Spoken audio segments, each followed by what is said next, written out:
I wiped the counter clean, my hands trembling so hard I thought everyone could see them shake. The rag Juliet threw at me was still wet with barbecue sauce from the ribs I'd paid for. $43 for that rack of ribs. I remembered because I'd studied the receipt at Kroger, wondering if I should have bought the cheaper cut. Before we continue, comment where you're watching from, and subscribe to the channel. We'd love to see how far our stories are reaching. The sauce left a dark stain on my cream blouse, the one I'd bought on sale at Macy's 3 months ago for $62. I'd thought about that purchase for 2 weeks before clicking buy. At 68, you learn to think about every dollar, especially when you've already given away so many. You live here for free. Act useful. Juliet's words hung in the dining room like smoke. 20 guests at her birthday dinner. Catering I'd paid for $1,800, and not one person said anything. They just watched. Some looked away. My sister Rachel, sitting at the far end of the table, actually smiled. A small smile, but I saw it. Brandon, my son, was closest to me. 45 years old. The boy I'd raised alone after his father died. The man I'd sacrificed everything for. He looked down at his plate and cut another piece of steak. $32 a pound, that ribeye. I knew because I'd ordered it. I wanted to scream. I wanted to throw the rag back at Juliet's perfectly made-up face and tell her exactly where she could shove her birthday dinner. But I didn't. I picked up the rag, walked to the kitchen, and cleaned the counter like she'd asked. Like a servant. Like someone who had no right to sit at that table. That's what 15 years in this house had taught me. Keep quiet. Keep useful, keep paying, because that's all I'd been since Richard died and I sold my house in Cleveland for $178,000. That money was supposed to be my security. My late husband had worked himself to death for that house, literally. A heart attack at 59, and suddenly I was alone with equity and grief. Brandon needed help. His marriage was new, and he and Juliet were drowning in a mortgage they couldn't afford. $240,000 for this house in Toledo, and they'd only qualified for half. I gave them $120,000 for the down payment. Just temporarily, Brandon said. Just until we get on our feet, Mom. The deed had my name on it. 60% mine, 40% his. I'd insisted on that, one of the few smart decisions I made. At the time, Juliet smiled and said it made perfect sense. You're investing in our future, Elizabeth. You're investing in family. Family. I moved into the guest room. It used to be Richard's office, back when this was our dream. Retiring together, watching grandchildren grow up nearby. Instead, I got a 10 by 12 room with a single window facing the neighbor's fence and a closet that smelled like mothballs no matter how much I aired it out. I told myself it was temporary, just until they stabilized. That was 15 years ago. In those 15 years, I'd paid for things I stopped counting after the total made me sick. The mortgage payment every month? $1,400. Times 180 months. That's $252,000. Ashley's college tuition at Ohio State. $42,000 over 4 years. Connor's dental work when he needed braces and 2 root canals, $6,700. The basement renovation Juliet insisted would add value, $18,500. I kept the receipts in a locked drawer in my nightstand, not because I planned to ask for the money back. I kept them because sometimes I needed proof that I wasn't crazy, that I'd given what I'd given, that my sacrifices were real, even if no one else remembered them. After I finished wiping the counter, I went upstairs to my room. I could hear them laughing in the dining room. Someone made a toast. Glasses clinked. Juliet's voice rose above the others, bright and performative. I'm so blessed to have such an amazing family. I closed my door and sat on the edge of my bed. My hands had finally stopped shaking. I looked around the room that had been my prison for 15 years. Richard's old desk in the corner, the one I couldn't bear to throw away. His reading lamp. The photo of us on our 25th anniversary. Both of us sunburned and happy on a beach in Hilton Head. I'm sorry, Richard, I whispered. I gave it all away. I opened the nightstand drawer where I kept the important documents. The deed to the house with my name on it. The receipts. The bank statements showing every transfer I'd made to help them. And there, on top of everything, was an envelope I'd never seen before. It was addressed to me, Elizabeth Waverly. But it had been opened. My heart started pounding again. The return address was from a law office downtown, Mitchell and Associates. I pulled out the letter inside. It was dated 3 weeks ago. Dear Mrs. Waverly, this letter is to inform you of a scheduled competency hearing on November 15th at 2 p.m. at the Lucas County Courthouse. The petition has been filed by your family members citing concerns about your ability to manage your financial affairs. Please bring legal representation. November 15th. That was 12 days from now. I read the letter 3 times. Competency hearing. My family. Financial affairs. My hands started shaking again, but this time it wasn't from humiliation. It was from rage. They were trying to have me declared incompetent. They were trying to take everything I had left, my Social Security, my small pension, my independence, and put it under someone else's control, Brandon's control, or worse, Juliet's, and they'd intercepted this letter. It had been opened before I ever saw it. How many other letters had they kept from me? How many other pieces of mail had disappeared? I stood up and walked to Richard's old desk. I opened the drawer where he used to keep his tools and supplies. In the back, behind old pens and paper clips, was a small key. I'd forgotten about it until now. The key fit the lock on the bottom drawer. Inside was Richard's old voice recorder, the one he used to dictate notes when he was too tired to type. I picked it up, tested it. The battery was dead, but my phone would work just as well. I sat back down on the bed and thought about the last 15 years. Every humiliation. Every time Juliet had spoken to me like hired help. Every time Brandon had looked away instead of defending me. Every time Rachel had smiled that little smile, pleased to see her successful younger sister finally brought low. I thought about the rag hitting my chest, the sauce staining my blouse. 20 people watching. You live here for free. I didn't live here for free. I'd paid for this house twice over. I'd paid for their food, their comfort, their children's futures. I'd paid with my savings, my dignity, and my silence. But I wasn't going to be silent anymore. I looked at the letter again. 12 days until the hearing. 12 days to figure out what they were planning and how to stop it. I opened my laptop, a 5-year-old Dell I'd bought refurbished, and logged into Brandon's email. He'd given me the password years ago when he needed me to forward something while he was traveling. He'd never changed it. Brandon Waverly, 1979. His birth year. So predictable. It took me 20 minutes to find what I was looking for. An email thread between Brandon and someone named Douglas Fletcher, attorney at law. The subject line, Competency Petition, E. Waverly. I started reading. With every line, my hands got steadier. My breathing slowed. The shaking stopped entirely. They had a plan. A detailed, methodical plan to have me declared mentally incompetent based on what they called erratic behavior and concerning financial decisions. The erratic behavior? 2 months ago, I'd questioned why Juliet needed $9,200 for a decorator consultation. That was erratic. Asking where my money went was a sign of confusion and paranoia. The concerning financial decisions? I'd moved some of my savings into a separate account Juliet couldn't access. I'd done it quietly. Just $15,000 as a safety net. Somehow she'd found out. Now it was evidence that I was hiding assets due to diminished capacity. I kept reading. There were statements prepared by witnesses. Rachel had already signed hers, swearing that I'd become forgetful and disoriented during family gatherings. Juliet's statement described me as increasingly paranoid and accusatory. Brandon's was the worst. My mother has changed. She's not the woman who raised me. I'm worried she'll harm herself or others. Harm myself or others. They were painting me as dangerous. The email thread went on. Once they had me declared incompetent, Brandon would become my legal guardian. He'd control my money, my medical decisions, everything. There was even a discussion about residential care options.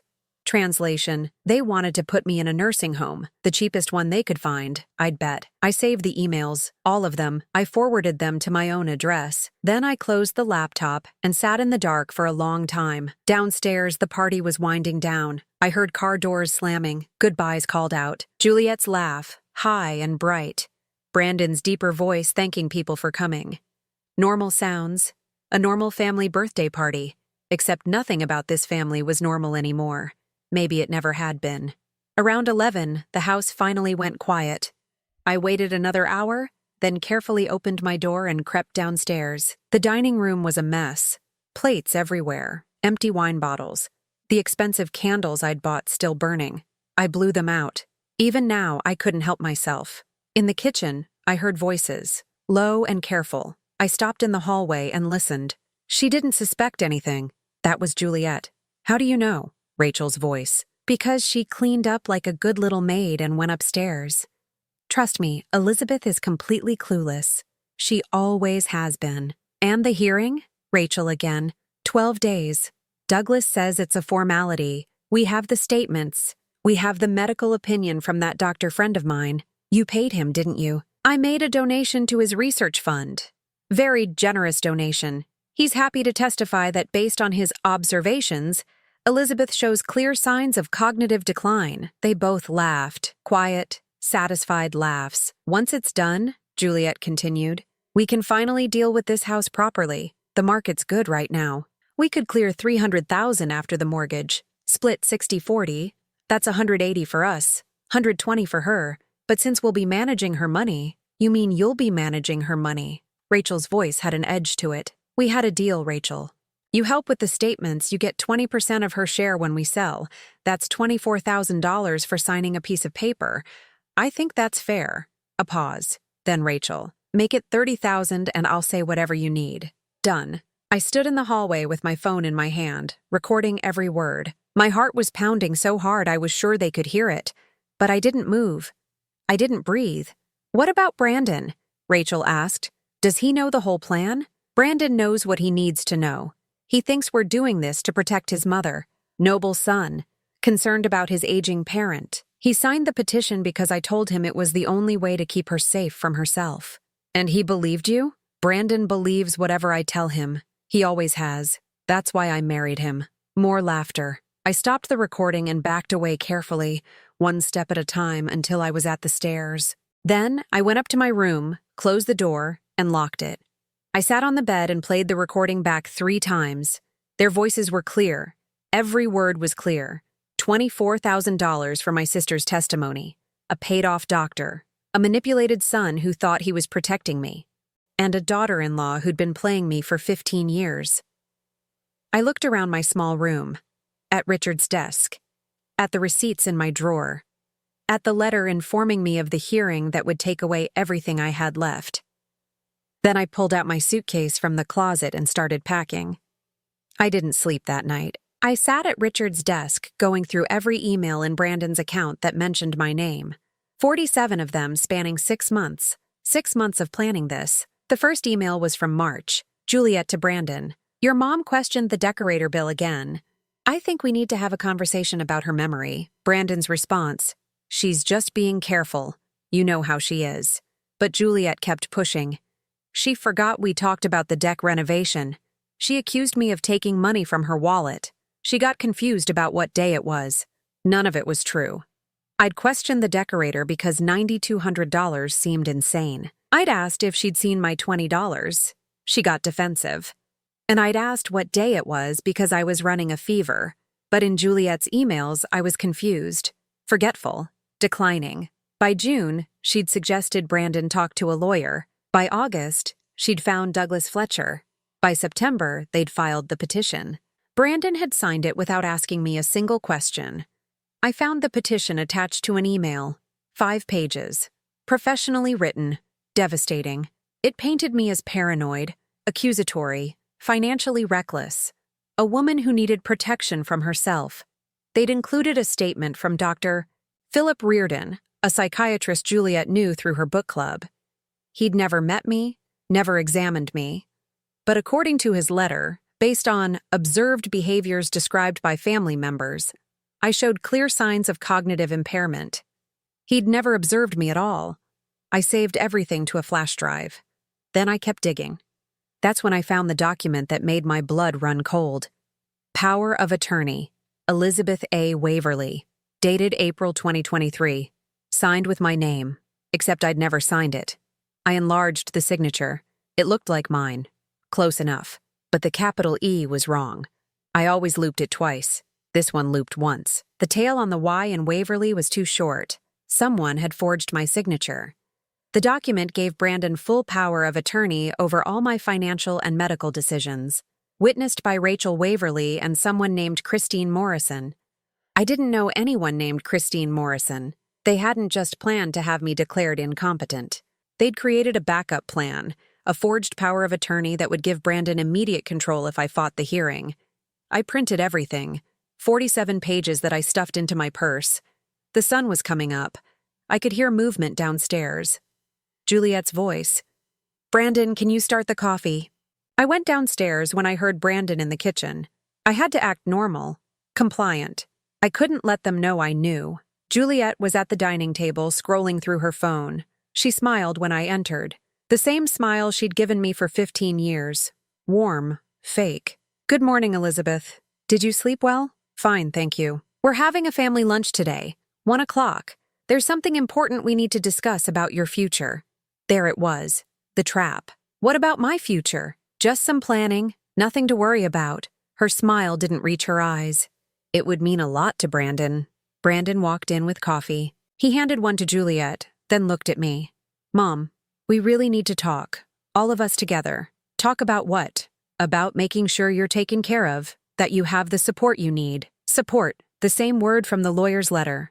"I'm fine, Brandon." "Mom," his voice was firm, almost angry. "You're 68 years old. We've noticed some things, and we think it's time to be proactive." Juliet's words coming out of his mouth. "What things?" Juliet stood smoothly. "Elizabeth, we're not trying to upset you. We love you. We want to make sure your future is secure."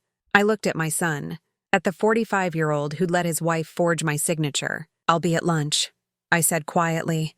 "Good." Juliet's smile widened. 1 o'clock. Don't be late. I went upstairs and called Margaret Chen. We'd gone to college together 45 years ago. She'd become a lawyer, retired 5 years ago, moved to Columbus. We'd stayed in touch. I texted, "Margaret, I need help. Can I call you?" Her response came immediately. "Always. Call now." She answered on the first ring. "Elizabeth? What's wrong?" I told her everything. The rag, the letter, the emails, the forged power of attorney, the lunch ambush. I spoke quickly, quietly. When I finished, Margaret was silent. Then, "Elizabeth, you need to leave that house today, right now. I can't just—" "Yes, you can. If they get you to sign something at that lunch, they can act immediately on that forged document. You need to be somewhere safe before 1 o'clock. Where would I go? Here, to my house. I'll send a car service. Pack and be ready in 2 hours. Margaret, I don't have money for—" "Elizabeth, you have plenty of money. You've just been giving it to people who don't deserve it. Pack essentials, grab every document you can, and get out." I looked around my small room. 15 years of captivity. "Okay," I whispered. "Good. Be ready at 11:30. And Elizabeth, turn off your location services. Don't tell anyone where you're going." She hung up. I pulled out my suitcase. I packed quickly. Clothes, toiletries, the flash drive, the printed documents, the deed, Richard's photograph, his reading glasses. By 11, I was ready. Brandon had left for work. Juliet was in her room, probably planning the ambush. At 11:15, my phone buzzed. Car service for Elizabeth. Outside in 15 minutes. Then I heard footsteps in the hallway. Quick, urgent. A soft knock. "Grandma?" Ashley, 19 years old, home from college. I opened the door a crack. She looked scared. "Grandma, I heard something last night. Mom and Aunt Rachel talking. I think you should leave." My heart broke and healed. "Ashley? I don't know what they're planning, but it's not good. Please, just go." Footsteps on the stairs. Connor's voice. "Ashley? Mom wants you." Ashley's eyes filled with tears. She squeezed my hand once, then turned toward the stairs. "Coming!" Connor appeared. 16, tall like his father. He looked at me, then at Ashley. "Mom said not to bother Grandma." Ashley hesitated. I thought she'd tell him I was leaving, but she just nodded and followed him downstairs. I closed the door. My phone buzzed. "Car outside now." I grabbed my suitcase and listened. Voices in the kitchen. TV in the living room. I walked down the hallway, down the stairs, past the dining room where Juliet had thrown the rag at me. The car was idling. A black sedan. Professional driver who didn't ask questions. I got in with my suitcase. "Columbus," he said. 2-hour drive. I nodded. I couldn't speak. As we pulled away, I looked back once. Ashley was at the living room window. She raised her hand slightly. I waved back. Then the house disappeared, and I let myself cry.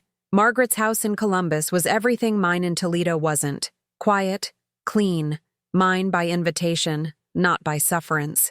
She opened the door before I could knock. "Elizabeth." She pulled me into a hug. I stood there stiffly for a moment, then collapsed into her arms and cried for the second time that day. "Come in. You're safe now." Safe. I didn't remember what that felt like. Her house was small but elegant. Hardwood floors, big windows, bookshelves covering every wall. She led me to a guest room with a view of her backyard garden, roses blooming, a bird feeder. "Rest," she said. "We'll talk when you're ready." I sat on the bed and looked at my phone. 17 missed calls, 12 from Brandon, 5 from Juliet, 6 text messages, increasingly frantic. "Brandon, Mom, where are you?" Brandon, "We're worried. Please call." Juliet, "Elizabeth, this isn't funny. We have people waiting." Brandon, "Mom, please, just come home." Juliet, "You're making a huge mistake." Brandon, "Call me, now." I turned off the phone. That night, Margaret made tea and we sat at her kitchen table. I showed her everything. The emails, the forged power of attorney, the competency petition, the recording of Juliet and Rachel planning to sell the house and split my money. Margaret read through it all, her face getting harder with each page. When she finished, she looked at me with something like fury in her eyes. "Elizabeth, this isn't just family drama. This is elder abuse. This is fraud. This is criminal." "It's my son. Your son signed a forged document. Your son filed a petition to have you declared incompetent based on lies. Your son was going to let them put you in a nursing home and steal your money." Her voice was sharp. "Blood doesn't excuse this." I knew she was right, but knowing and feeling are different things. What do? First, we file an emergency motion to dismiss the competency hearing. We'll attach the evidence showing the petition was fraudulent. Second, we file for immediate eviction. That house is 60% yours. They're residents without a lease. Third, she paused. Third, we consider pressing criminal charges for the forged power of attorney. Criminal charges against my son. I don't know if I can. You don't have to decide tonight. But Elizabeth, you need to understand something. These people will not stop. If you go back, if you forgive them, they'll just get better at hiding it. They'll wait until you're actually vulnerable and then they'll take everything. I thought about the rag hitting my chest, the sauce staining my blouse, 20 people watching while I cleaned up like a servant. "Okay," I whispered. "File the motions." The next morning, Margaret's lawyer, a sharp woman named Patricia Owens, came to the house. We spent 3 hours going through everything. She recorded my statement. She photographed the forged signature next to my real signature. She made copies of the emails, the recording, the competency petition. "Mrs. Waverly," Patricia said, "this is one of the clearest cases of attempted financial exploitation I've seen. You have documentation most victims never get. You have recordings. You have a paper trail. They made mistakes because they didn't think you'd fight back. They didn't think I'd fight back." She was right. For 15 years, I'd proven I wouldn't. How long will this take? The emergency motion? We'll file today. You should have a hearing within a week. The eviction will take longer, 30 days minimum, possibly 60 depending on whether they contest. But Mrs. Waverly, you need to prepare yourself. This is going to get ugly. They're going to fight. They're going to say terrible things about you. They already have. Patricia's smile was grim. Now they'll say them in court. She left with her briefcase full of evidence. Margaret made lunch. I couldn't eat. My phone was still off, but I'd given Margaret's number to Patricia in case of emergencies. At 2:30, it rang. Margaret answered, listened. Her face darkened. "I see. Thank you for letting me know." She hung up and looked at me. That was Patricia. "Brandon showed up at her office an hour ago. He's hired a lawyer." My stomach dropped. "What did he say?" He's claiming you've been manipulated by me, that you're not in your right mind, that you need to come home so the family can take care of you." She paused. "He also said if you don't withdraw the motions, he'll have no choice but to proceed with the competency hearing and prove you're a danger to yourself." A danger to myself, because I'd run away from people trying to steal from me. "There's more," Margaret said quietly. "He filed a missing persons report. He told the police you're mentally compromised and might be disoriented." "Can he do that?" "He can file it. But you're a competent adult who left of your own free will. Patricia already called the Columbus police and explained the situation. They're not going to drag you back. But the damage was done. Brandon had made it official. His mother was crazy. His mother was missing. His mother needed to be found and controlled. That night, I went down to Margaret's basement to do laundry. She'd converted part of it into storage, and in the corner was a stack of boxes. On top was one labeled Richard's Tools. I froze. "Margaret?" She came down the stairs. "Oh, I forgot those were down here. After Richard died, Brandon said he didn't want them. I offered to keep them in case you ever needed—" She stopped. "I'm sorry.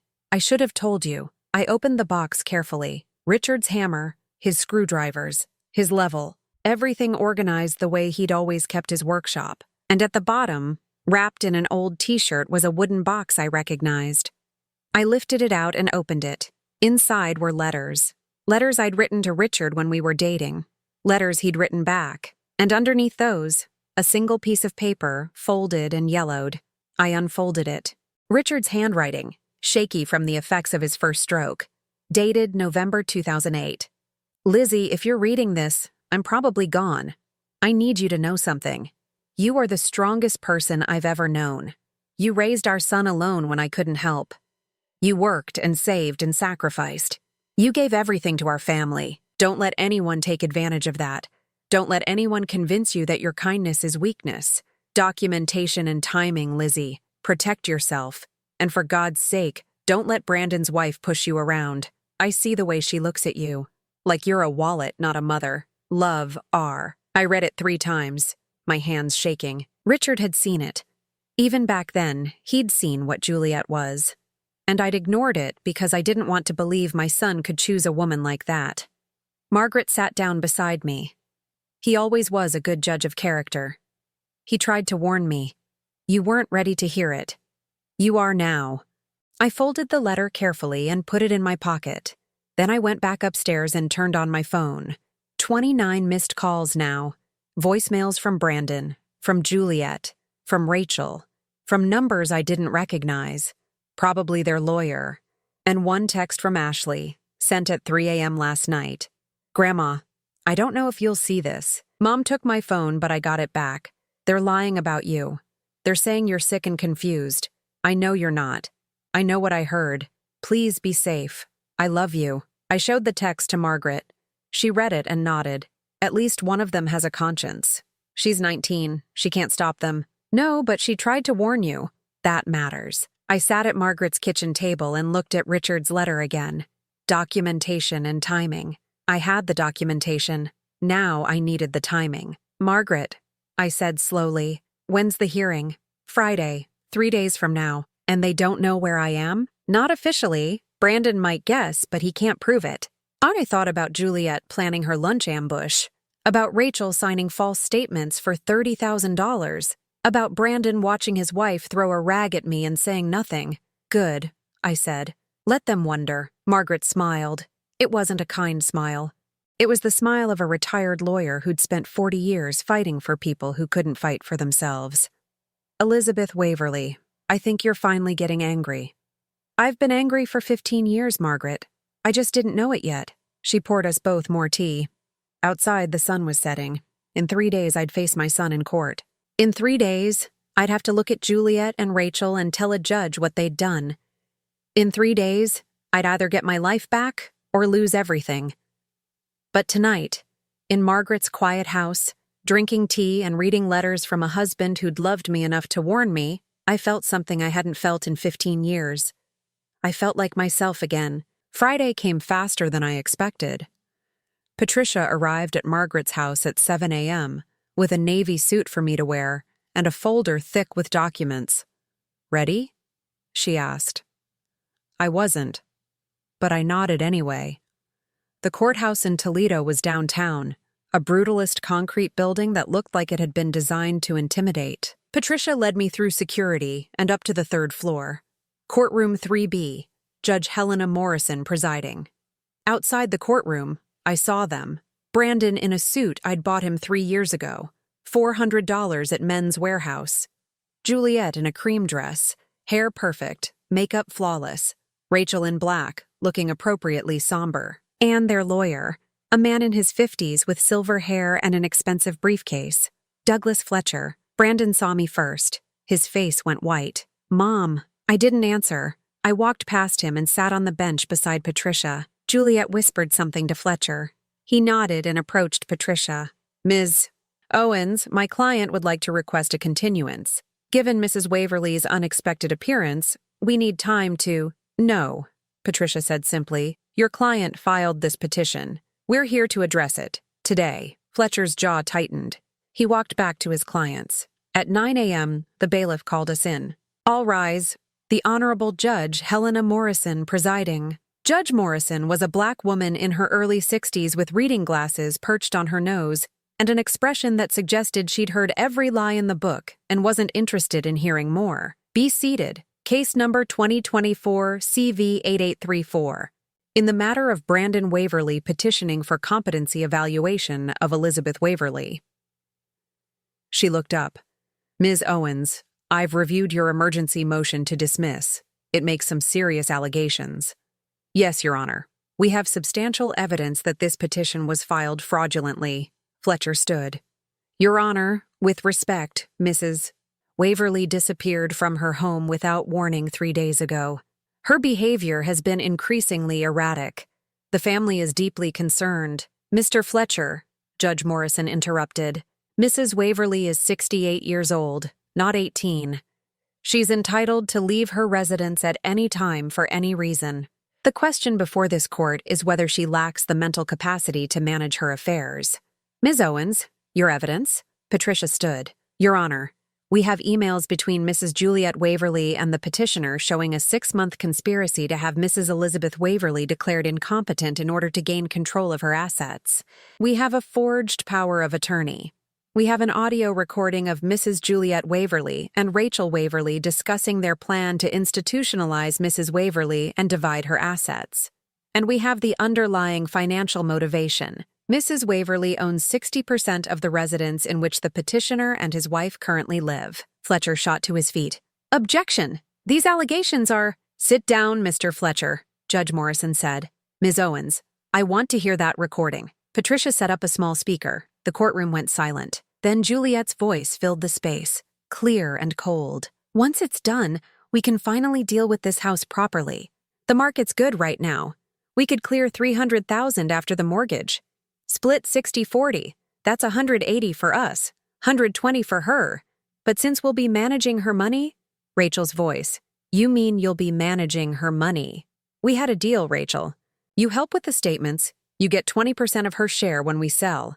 That's $24,000 for signing a piece of paper." The recording went on, every damning word. When it ended, the courtroom was silent. Brandon's face was gray. Rachel was staring at her hands. Juliet's expression was frozen. Judge Morrison removed her glasses. "Mr. Fletcher, would you like to withdraw this petition?" Fletcher looked at his clients, then back at the judge. "Your Honor, my clients may have been overzealous in their concern for Mrs. Waverly's welfare, but—" "Overzealous?" Judge Morrison's voice was flat. "That's an interesting word for fraud. This petition is dismissed with prejudice. Furthermore, I'm ordering an investigation into the forged power of attorney.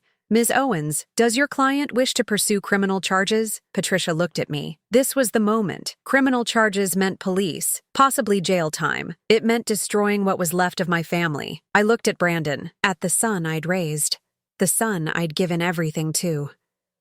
"Not today, Your Honor," I said quietly. But I wanted on record that I reserve that right. Judge Morrison nodded. "So noted. Mr. Waverly, Mrs. Waverly, Ms. Waverly." She looked at each of them in turn. "Consider yourselves fortunate. This court is dismissed. The gavel came down. In the hallway, Brandon tried to approach me. Mom, please, I can explain. No.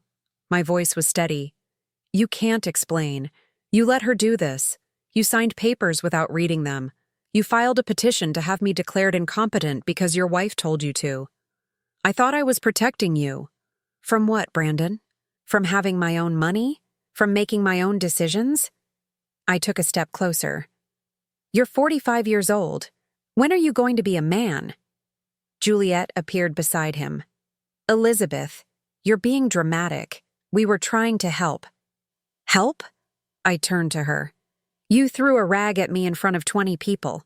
You forged my signature. You planned to steal my money and put me in a nursing home. That's not help. That's theft.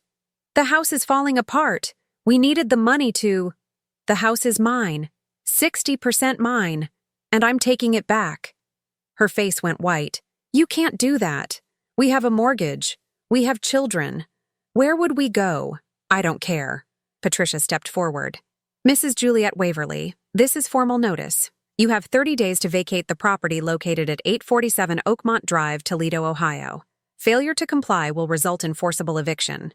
She handed Juliet an envelope. Juliet took it with shaking hands. Brandon, Patricia continued, you have 60 days. Your mother is willing to give you additional time to make arrangements. That's more than you deserve. Brandon looked at me. Mom, please, where will we go? What about Ashley and Connor?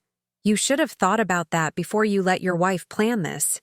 I turned to leave, then stopped. And Brandon?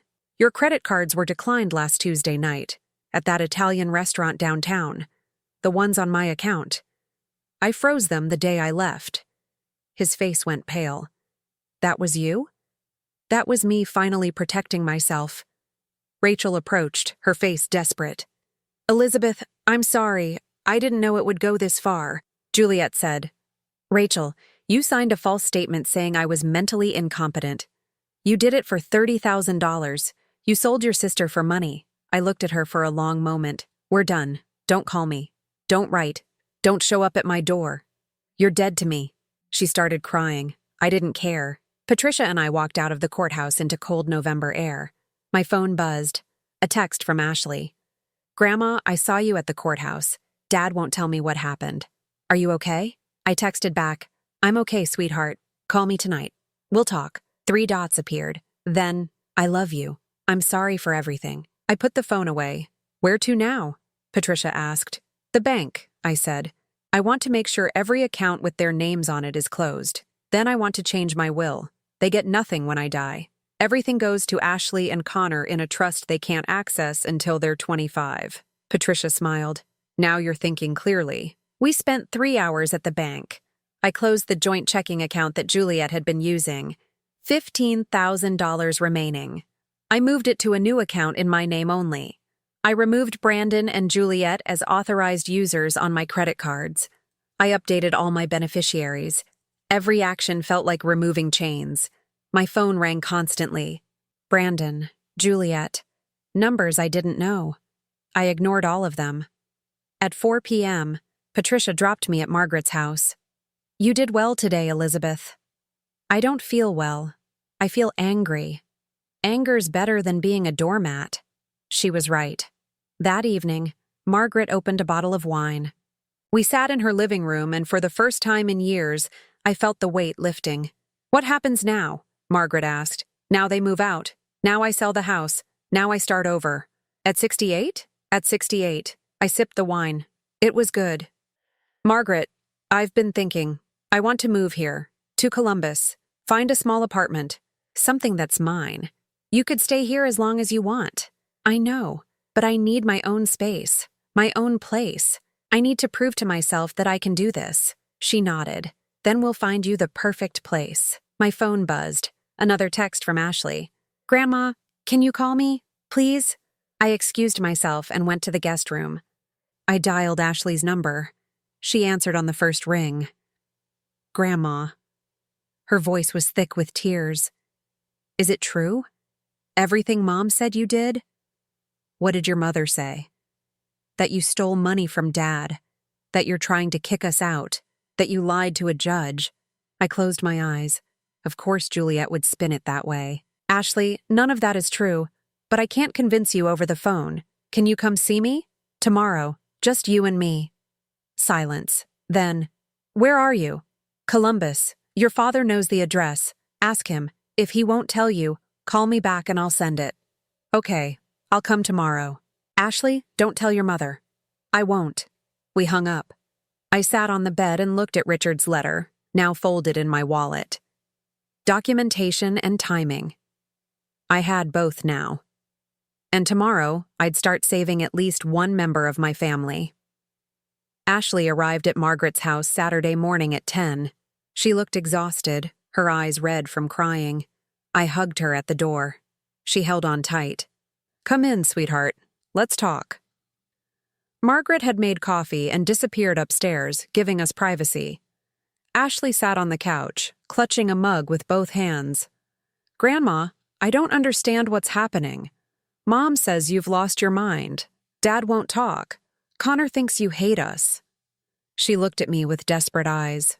What's the truth? I took a breath. The truth is, your mother tried to have me declared mentally incompetent so she could control my money and put me in a nursing home. Your father signed the papers without asking me. Your Aunt Rachel helped for $30,000. Ashley's face went pale. That can't be true. I have proof, emails, recordings, a forged power of attorney with my signature, all of it. I pulled out my phone and played the recording from that night. Juliet and Rachel's voices planning my future like I was already dead. When it finished, Ashley was crying. I knew something was wrong. I heard them talking, but I thought I was imagining it. You tried to warn me. That took courage. I should have done more. You're 19 years old living in their house. You did what you could. She wiped her eyes. What happens now?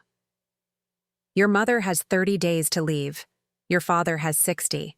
I'm selling the house and moving here to Columbus. What about me and Connor? You're both adults or nearly adults. You make your own choices. But Ashley, I want you to know, none of this changes how I feel about you. You and Connor are not your parents. She started crying again. Mom's been calling you names. She says terrible things. She told Connor you were always jealous of her, that you wanted Dad all to yourself. She looked up. I didn't believe her, but Connor does. That hurt more than I expected. Connor's 16. He believes what he sees at home. He's angry at you. He thinks you're destroying the family. Your mother destroyed this family the day she threw that rag at me and your father said nothing. I took Ashley's hand. Sweetheart, I need you to understand something. I gave your parents $287,000 over 15 years. I paid for the house, your college, everything. And in return, your mother humiliated me, and your father allowed it. That's not family. That's abuse. She nodded slowly. I know. I've always known Mom treated you badly. I just didn't know it was this bad. We talked for 2 hours. I showed her bank statements, the deed to the house, the emails from Brandon and Juliet's lawyer, everything. When I finished, Ashley looked at me with something like awe. You documented everything. Your grandfather taught me that. Documentation and timing. She smiled sadly. I wish I'd known Grandpa Richard. He would have loved you, and he would have been proud of you for warning me. Ashley left around noon with a promise to visit again next weekend. As she walked to her car, she turned back. Grandma, I'm going to talk to Connor. He needs to know the truth. Be careful. Your mother will turn him against you too. I know, but he's my brother. I have to try. I watched her drive away, feeling something close to hope. That afternoon, Patricia called. Elizabeth, we have a problem. Brandon's lawyer filed a counter-motion. He's claiming the house was a gift, not an investment. He says you can't evict them. I have the deed. My name is on 60%. I know, but they're going to fight this. It could take months. Then we fight. There's something else. Brandon called my office this morning.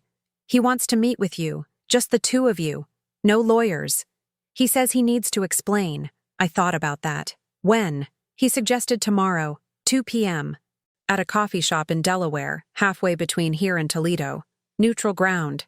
Tell him I'll be there, but I'm recording everything. Smart woman. Sunday at 2, I walked into Cupo Joe in Delaware, Ohio. Brandon was already there, sitting at a corner table. He looked terrible. Unshaven, dark circles under his eyes. He'd lost weight. I sat down across from him. Didn't order coffee. Didn't smile. You wanted to talk. Talk. He took a shaky breath. Mom, I'm sorry. For what specifically? For everything. For letting Juliet do this. For signing those papers. For not defending you when she threw that rag. His voice cracked. For being a coward. I waited. I didn't know about the forged power of attorney. I swear to God, Mom, I didn't know she'd forged your signature. When the judge played that recording and I heard Juliet talking about your money like that. He put his head in his hands. I've been so stupid. Yes, you have. He looked up, tears in his eyes. She's been controlling everything for years. The money, the decisions, what I say, what I think. I know that sounds weak. I know I'm 45 years old. But Mom, I don't know how it happened. One day I was making my own choices. And then suddenly I wasn't. That's called manipulation, Brandon. And you let it happen because it was easier than standing up to her. I know. He wiped his eyes. After the hearing, I confronted her. About the recording. About the $30,000 she promised Rachel. About all of it. You want to know what she said? What? She said you deserved it. She said you were a burden, and we were doing you a favor by taking care of you. His voice got harder.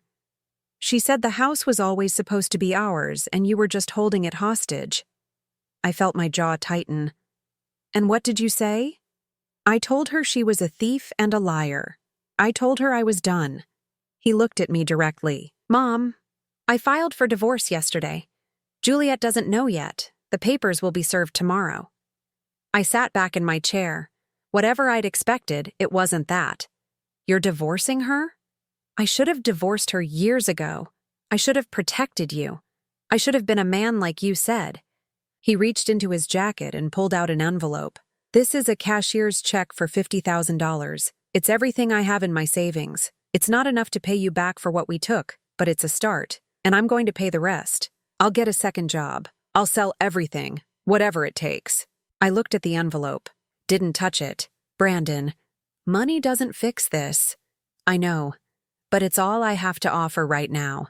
That and a promise that I'm going to change. I'm going to be the son you raised, not the puppet Juliet created. What about Ashley and Connor? Ashley knows everything. She came home yesterday and we talked for hours. She's on your side. She should be. He paused. Connor's still angry. Juliet's got him convinced you're the villain. But I'm working on it. I'm going to tell him the truth whether he wants to hear it or not. And the house? I'm withdrawing the counter motion. You're right. It's yours. Juliet can go wherever she wants, but the kids and I will be out in 60 days, like you said. I found an apartment, small, 2 bedrooms, $950 a month. Ashley's staying at school. Connor will have to share a room with me. He looked so defeated, so broken. Part of me felt vindicated. Part of me felt sad. Mom, I know I don't deserve forgiveness. I know I destroyed your trust, but I'm asking for a chance. Not to go back to how things were. I know that's impossible. But maybe, someday, we can build something new. Something honest. I thought about Richard's letter. About the 15 years I'd spent trying to be useful. About the rag hitting my chest. Brandon, you're my son. I love you. But love without respect is nothing. You watched your wife abuse me for years and said nothing. You let her forge my signature and plan my imprisonment. That's not something I can just forgive because you say you're sorry. I know. But I picked up the envelope. I'll take this check, and I'll give you a chance. One chance. You have 60 days to prove you meant what you said. You be a father to Connor. You tell him the truth.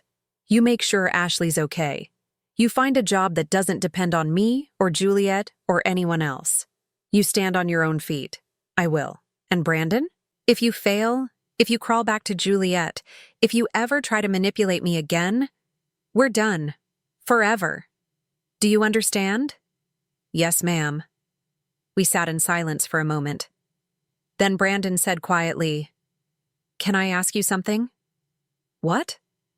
That night when you left, when you packed your bag and disappeared, were you scared? Terrified. But you did it anyway. Yes. He nodded slowly. I want to be that brave. Then be brave, Brandon. Starting now. I stood up. He stood too. For a moment we just looked at each other. Then he held out his hand. I shook it. Formal, distant. But it was a start. As I walked to my car, my phone rang. Patricia. Elizabeth, you need to hear this. Brandon's company just lost their 3 biggest clients. Apparently word got around about the competency hearing. People don't trust an accountant who tried to steal from his mother. Karma, immediate and brutal. How much will he lose? About $60,000 a year in revenue. Maybe more. I thought about Brandon's face in that coffee shop, about the $50,000 check in my purse. Patricia, don't tell him I know. Why not? Because he needs to solve his own problems now, without me. You're tougher than you look, Elizabeth. I'm learning. I drove back to Columbus as the sun set. Brandon had 60 days. We'd see if he could finally grow up. 60 days passed faster than I expected. I found an apartment in Columbus. 3rd floor of an old converted house on Buttles Avenue. 1 bedroom, hardwood floors, a small balcony overlooking a tree-lined street. $1,200 a month. The first place that was truly mine in 15 years. Margaret helped me move in. We didn't have much to move. I'd left almost everything behind in Toledo, but I bought new furniture. A couch I picked out myself, a bed frame without memories, dishes that no one had ever thrown at me. The morning I signed the lease, I stood on the balcony with my coffee and cried. Not from sadness, from relief. Brandon kept his word. He moved into his apartment with Connor on day 58, small place near downtown Toledo.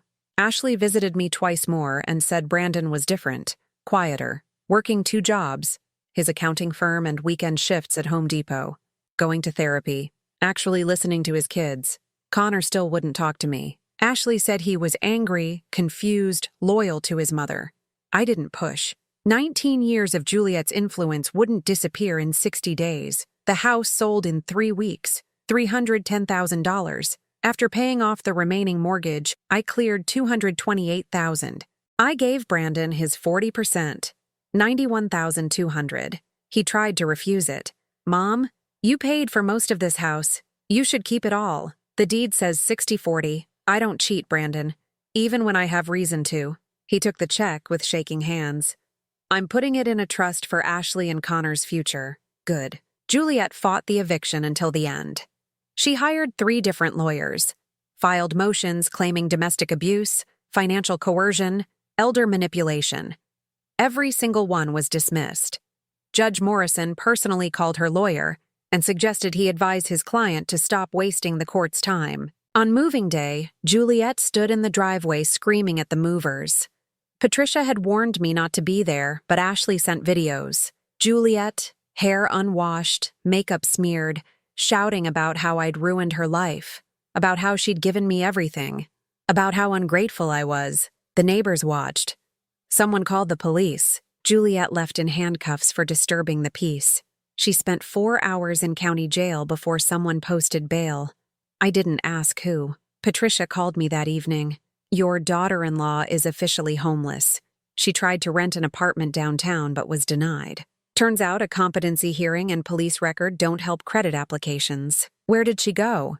Last I heard, she's staying with a friend, though I imagine that won't last long once the friend realizes what she's dealing with. I felt something. Not quite satisfaction, not quite pity, something in between. Rachel tried to reach out once. A letter delivered to Margaret's house. Dear Elizabeth, I made a terrible mistake. I was greedy and foolish. Please forgive me. I'm your sister.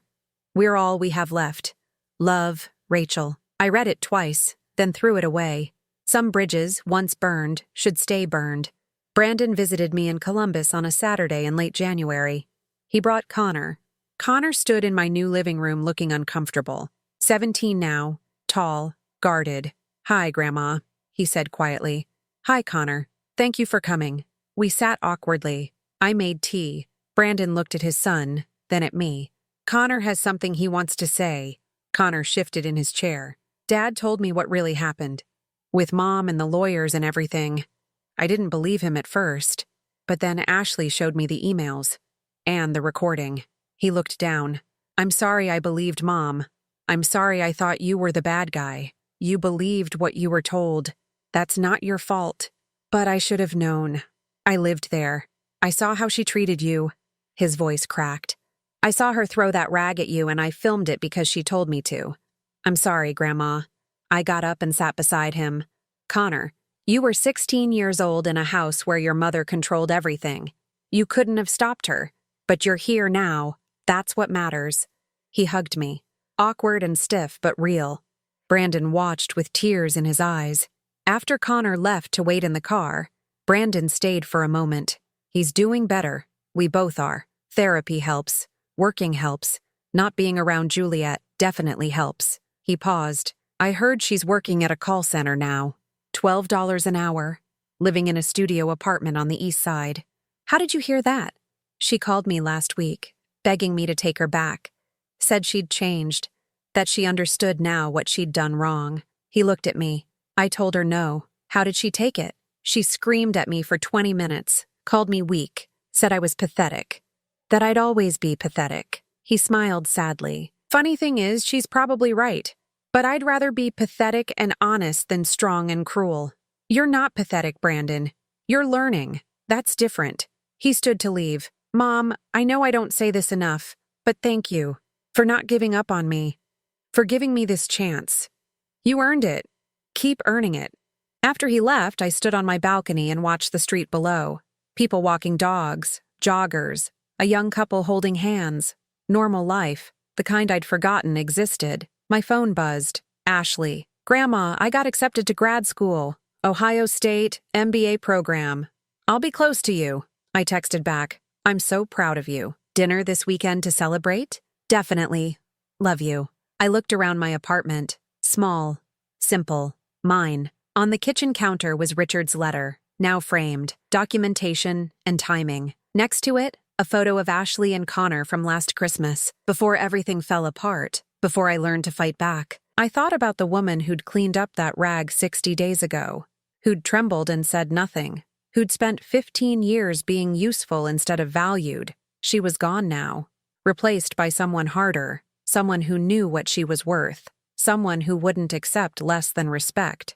I poured myself a glass of wine, the good kind, $18 a bottle, and sat on my couch. My couch, my apartment, my life. Margaret called. Elizabeth, book club is Thursday. You coming? Wouldn't miss it. Good. And there's someone I want you to meet. Retired professor. Widower. Very nice. Just as a friend, she added quickly. I laughed. Margaret Chen, are you trying to set me up? I'm trying to remind you that you're 68, not dead. You deserve more than wine and book club. Maybe. But for now, wine and book club are enough. We hung up. I looked at the calendar on my wall. March 3rd was circled. Ashley's birthday. I'd already bought her gift, a leather portfolio for grad school. $200. Money I could spend because I wasn't supporting people who treated me like a servant. April 15th was also circled.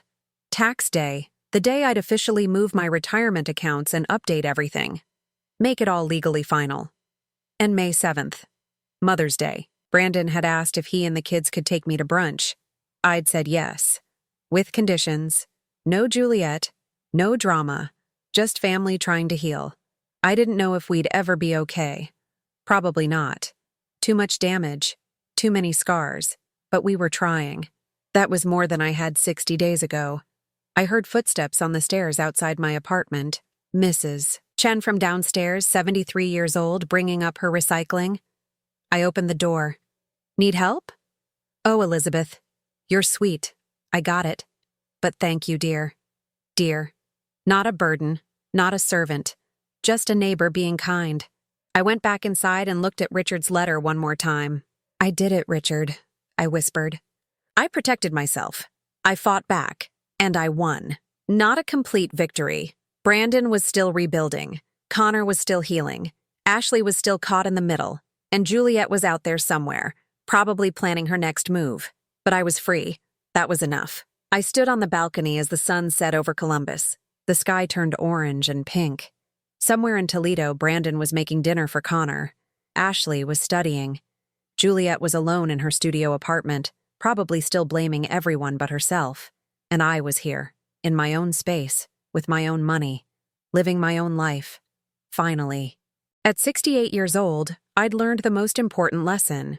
You can't make people love you, but you can make them respect you. And if they won't respect you, you can walk away. I'd walked away, and I'd survived, more than survived. I'd won. The rag Juliet threw at me had changed everything. It had woken me up, shown me what I'd become, given me permission to stop being useful and start being strong. I finished my wine and went inside. Tomorrow, I'd start looking at part-time jobs, not because I needed the money, because I wanted purpose, something that was mine. Tonight, I'd sleep in my own bed, in my own apartment, with my doors locked and my accounts protected and my dignity intact. For the first time in 15 years, I went to bed without fear, and that made everything worth it.